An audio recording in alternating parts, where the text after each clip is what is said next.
Atlanta United Fan TV. It's a 2-1 win. A bit underwhelming, but, 3 points is 3 points. Yeah, pretty much. I mean, you knew there's no replacing Tito and Amaron. They're our fastest players, literally. They're fast with the ball. They get the counterattack going, and that just wasn't there today. So you knew they would have to play differently. And you just have to. It was disjointed, really. Especially in the final third, the passes weren't connecting.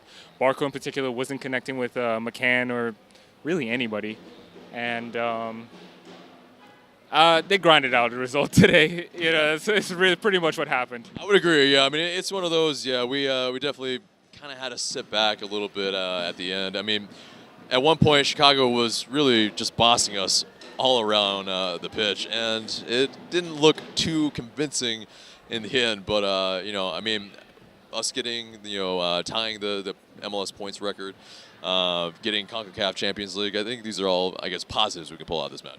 Absolutely, and then Red Bulls won. They did the business up at Philly, so they had to win. They had to get 3 points. So I mean, they did take care of business, and I mean, Barco did set up that goal. The pass to Escobar. It was a nice pass, and that's what I like to see from him. That's what I think he's capable of, but too often he was just holding on to the ball, losing it, looking for the foul. You do that often enough, the ref is not going to give it to you after a while, Yeah, no, it's true. And, but like I said, I can't just single him out. I mean, in general, I just felt like we weren't connecting. There was, missed passes here, the pass would be behind the player or two ahead of the player. So it was off. I mean, we missed Miggy.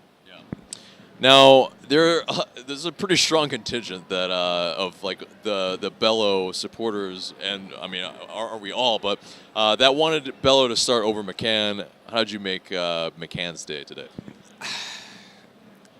Not much to take from it, really. I mean, I don't know if he got beaten defensively, but I mean, going forward, it wasn't. He and Barco were not connecting, and it just goes back to the argument that and I would make that argument too, what does he offer really and truly?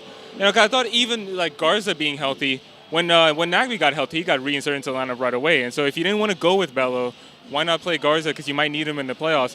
I really just don't see what McCann offers you at this point. And I can't say much about his game really today. I mean, he didn't do much on either end. But, I mean, there is that where he, at least got that ball in for the own goal. So there is that aspect. True. Yeah, that's what he tried to get forward. But it's just, it was more of a chemistry issue, I think, more than anything else. So, that's why it's hard for me to analyze his game specifically. Yeah. Now, decision day is coming, and it seems like it's going to be a big one. It's going to have a lot of implications. What do you make of it? It's just it's almost fortuitous, right? Toronto last year came here, set the points record. We're going to have to go up to Toronto. We're trying to set the points record, but really we're trying to win the Supporters' Shield. So I think that's really going to be a hell of a match, because Toronto should be mostly full strength.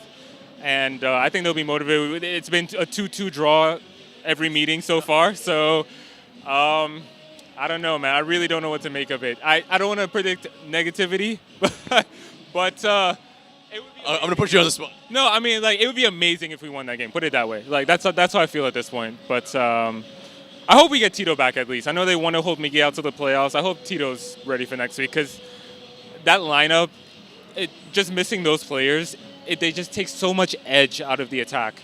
Speed is pretty important to our attack.